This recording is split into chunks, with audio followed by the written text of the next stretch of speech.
What's up everyone? Panibagong video na naman and now it's another LTAS. So today ang topic natin ay logical fallacies. Pinag-researchan ko tong topic na to. Ngayon, I spend so much time on the internet and especially in the social media.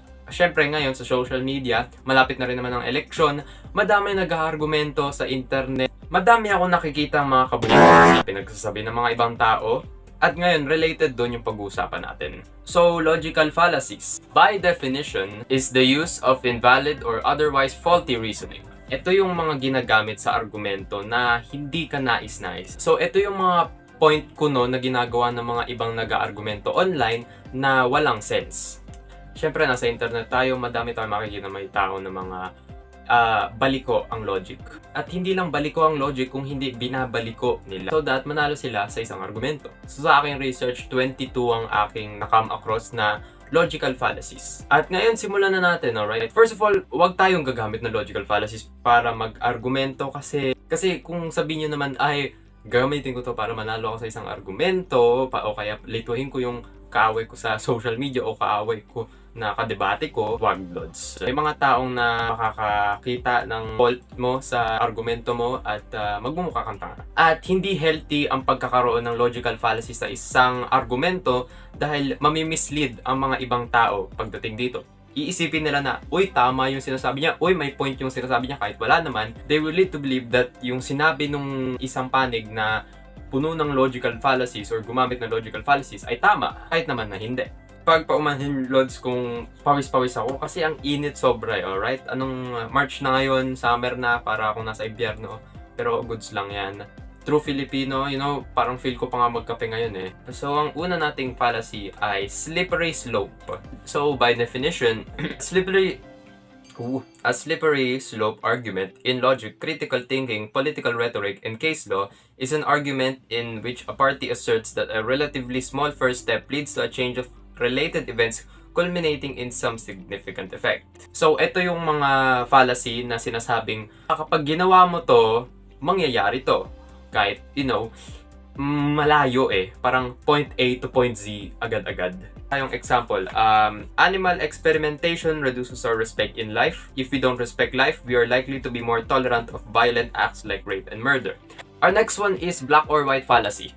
So, by definition, the black or white fallacy occurs in arguments that have disjunctive premise. That is, one that gives alternatives when one or more alternatives is incorrectly omitted. So, the fallacy tries to force you to choose either black or white when gray is an available alternative. So, ito yung mga fallacy na pinipilitan kang mamili ng side na kapag hindi mo pinili tong side na to, edi dito ka sa side na to. Bigyan natin ng example. Kunwari, isa akong politiko, kunwari presidente ako. Kung wala ka sa panig ko, edi nasa panig ka ng kasamaan. Etong argument na to, pinipilit kang papiliin sa kung anong panig, kung pwede namang gray area ang piliin mo. Pagdating sa mga iba't ibang topic, sa mga social problems, politics, other topics, madami mga sides na pwedeng pagpilian. Hindi lang yung side A, hindi lang yung side B. Madami pang iba. So next fallacy is begging the question. Any form of argument where the conclusion is assumed in one of the premises. Okay, yung conclusion, yung nauna. So for example, murder is always morally wrong. Therefore, abortion is morally wrong. Naiiba, di ba? Medyo nalilito pa rin ako, pero sana mag-gets nyo yung point. Hindi ko talaga mapaliwanag na maayos. Next natin is ambiguity. Ambiguity. So, by definition, using double meanings or ambiguities of language to mislead or misrepresent the truth. So, in short terms, ito yung paggamit mo ng mga double meanings sa ibang bagay-bagay. Lagay tayo example. When the judge asked the defendant why he hadn't paid his parking fines, he said that he shouldn't have to pay them because the sign said, "Fine for parking" here, and so he naturally presumed that it would be fine to park here. So, yung reason niya ay binaliko niya, ginawa niyang double meaning yung fine, di ba? So, our next one is no true Scotsman. By definition, you made what could be called an appeal to purity as a way to dismiss relevant criticism or flaws of your argument. So, as an example, bago ko i-explain, hindi ka naman mahirap, pero bakit mo sinasabi na nagugutom ang mga naghihirap? And another example tayo dito, okay? People died of cancer before cigarettes were invented. So, smoking doesn't cause cancer. claim is refuted rather than conceding the point or meaningfully revising the claim is altered by going from a universal to specific and failing to give any objective criteria for the specificity. So, nakaisip ako ng example kasi hindi talaga ako sure na maganda yung example na binigay ko. So, here it is. Walang totoong book reader ang malabo ang mata. So, our next one is the Texas Sharpshooter Fallacy. So, by definition, you cherry-picked a data cluster to suit your argument or found a pattern to fit a presumption. So, ito yung mga argument na kumukuha ka ng data tapos parang pinipili mo siya, pinipitas mo siya para mag-fit siya at maging parang may sense ang argumento mo. An example, the makers of sugarette candy drinks point to research showing that of the 5 countries where sugarette drinks sell the most units, 3 of them are in the top 10 healthiest countries in the earth. Therefore, sugarette drinks are healthy. Okay, another example tayo dito. Ayon sa research, 5 sa madaming napagbebentahan ng alak sa bansa ay kabilang sa top 10 healthiest countries. Therefore, healthy ang alak. Pinitas mo para mag-suit siya sa argument mo from walang sense to may sense. Our next one is anecdotal. By definition, the use of anecdotal evidence or isolated examples that rely on personal testimonies to support or refute a claim. My grandfather was a heavy smoker of his life, but he lived to be 90 years old. Therefore, smoking is not harmful to people. Okay, Tagalog example tayo. Never nagka-liver problem ang tatay ko nang nainom siya ng alak ng mahigit 20 taon. Therefore, hindi masama ang alak. Gumagamit ka ng parang personal experience ng iba para ma-prove na tama yung statement mo. Mali siya kasi first of all, hindi siya sang-ayon sa research. And second of all, hindi naman ibig sabihin na kapag hindi niya na-experience ay hindi niya rin may experience na madami. May iba-iba tayong circumstances. Our next one is appeal to authority. So by definition, saying that because an authority thinks something, it must therefore be true. Get an example? Alright. Yung doktor ko, nakilala ko, almusal niya ice cream. Kaya okay lang ang ice cream sa almusal. Ginagamit mo yung doktor o yung authority para ma-prove mo na tama yung statement mo. So next one is appeal to nature. By definition, claiming that something must be good or true because it's natural, or something must be bad or untrue because it's unnatural. So for example, vaccines are unnatural, therefore they are bad for you. So dito naman nagbe-base ka sa nature. So nagbe-base ka na parang kapag hindi siya galing sa nature or hindi siya natural, therefore hindi siya maganda at unhealthy siya at delikado siya. Okay, that was quick. Next one, middle ground. Okay, middle ground. So middle ground by definition, a logical fallacy in which someone asserts that a compromise between two opposing positions must be truth.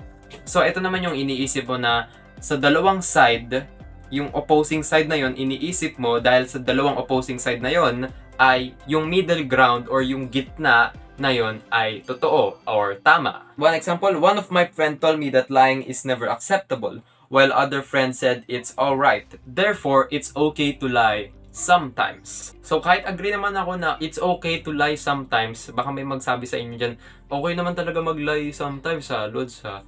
Hindi, alright? Inaatake natin yung kung ano yung structure ng isang argumento. Kahit na ba tama siya sa patingin mo, ay hindi ibig sabihin yung pagka-construct ng argumento ay tama. Okay, next one is tukwo. Hindi ko alam pronunciation. By definition, claiming that someone's argument must be false because it's not consistent with their past action or words. So, bigyan ko tayo ng example. This is very common. Madami ako nakikita sa internet. Alright? Example, you don't actually believe that smoking is bad since you smoke too. Hinahanapan mo ng butas para sabihin nating hypocrite yung kalaban mo pagdating sa argumento. So, another example talaga ako na magbibigay ng example nito. Galit kayo sa Marcos na magnanakaw, pero kumukupit ka naman sa nanay mo. So, talagang sinasabi mo na false ang isang statement or accusation dahil sa action ng nagsabi, which is no. So, our next one is false cause fallacy. So, by definition, you presume that a real or perceived relationship between things means that one is the cause of the other. So, parang tinatry mo i-connect, kahit naman talagang hindi siya magkatugma. May parang konting similarities pero pinag-connect mo pa rin siya kahit mali talaga siya. Example natin. Okay, Roger shows how temperatures have been rising over the past few centuries, whilst at the same time the numbers of pirates have been decreasing. Thus, pirates cooled the world. Diba? Dahil lang may similarities dun sa dalawa na yun, pinilit mong pinag-connect kahit hindi naman totoo, kahit talagang merong proper explanation. Our next one is appeal to emotion. So by definition, this fallacy occurs when one uses emotional appeal to support a claim instead of using relevant facts and logic. So, example, magaling na kandidato si candidate B kasi napapasaya niya ako. Parang ginagamit mo yung emosyon mo or emosyon ng ibang tao para paggawin na tama or may point yung statement mo. Okay, next fallacy is genetic. By definition, accepting or rejecting a claim based on its origin instead of judging it by its merits. So as an example, my parents told me that God exists and they wouldn't lie to me. Therefore, God exists. Rini-reject mo or binibase mo yung statement mo or yung claim dahil sa origin nung argumento. Alright, next one is personal incredality. So by definition, concluding that something must not be true or false since they cannot believe or imagine it being true or false. Bigay tayo ng ibang example. Hindi ko naiintindihan ang theory ng Big Bang. Therefore, false ang Big Bang theory. Nanggagaling siya dahil binibase mo siya at pinapatunayan mo na tama or mali yung isang statement dahil hindi mo maintindihan, which is very stupid. So, next one natin ay loaded question. So, by definition, a question containing an implicit assumption that is unverified or controversial. As an example, quote, "So, you are going to vote for that incompetent candidate?" You ask a question that had a presumption built into it so that it couldn't be answered without appearing guilty. Eto. Maganda to eh. Nakakatawa rin to eh. Alright, okay, as an example, sinabi mo na ba sa magulang mo na bakla ka? Itong loaded question fallacy na to, kapag tinanong mo siya sa isang tao, kapag sinagot nila nito ng either dalawa or kapag sinagot nila nito, magmumukha silang guilty. Okay, kapag tinanong ka na, sinabi mo na ba sa magulang mo na bakla ka? Kapag sinabi mong oo, edi sinabi mong oo, nasabi mo na sa magulang mo na bakla ka. Edi bakla ka. Oh. Kapag sinabi mong hindi, edi sabihin bakla ka pero hindi mo pa sinasabi sa magulang mo, 'di ba? Special pleading. So by definition, an attempt to exempt oneself from a set of criteria they expect to be applied to other people and circumstances. Okay? Example, sure, breaking the rule should be punished, but she is my daughter. I know she didn't mean to do it. So parang nagplipid ka, parang, please Lord, wag! So ine-exempt mo yung sarili mo, parang inaalis mo yung criteria at nagplipid ka. So our next one is burden of proof. By definition, you said that the burden of proof lies not with the person making the claim but with someone else to disprove.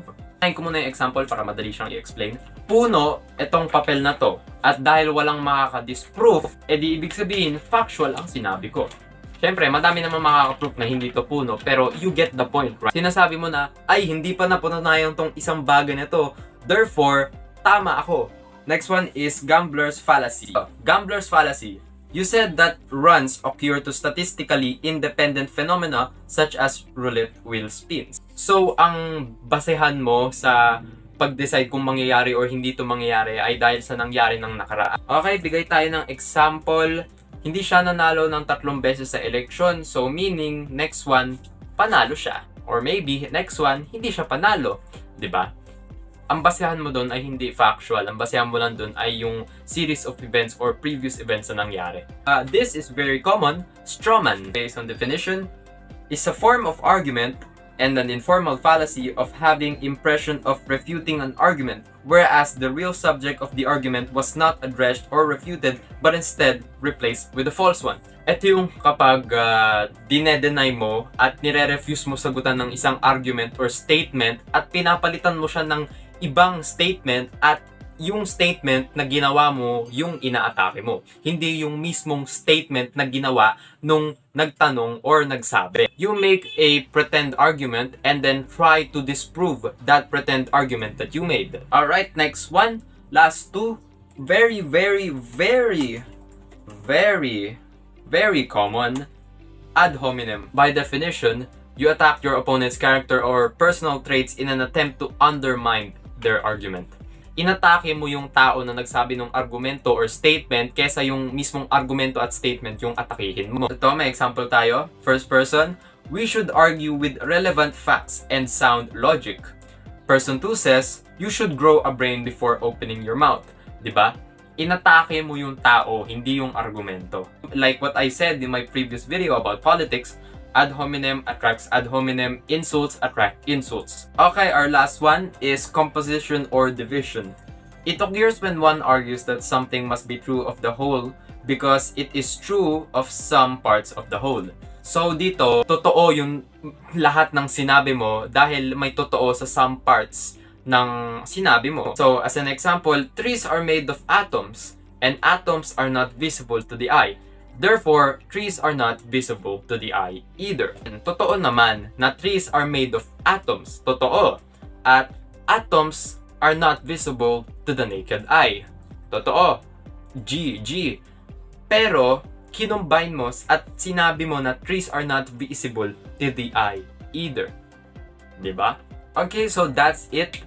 Kung meron pa kayong alam na fallacy, just comment it down below. Mahirap makipag-argumento na gumagamit ka ng logical fallacy dahil madaming mga nalilinlang na tao, dahil may mga taong iisipin nila na tama tong argumento na to dahil parang may sense siya, 'di ba? Katulad nung kanina.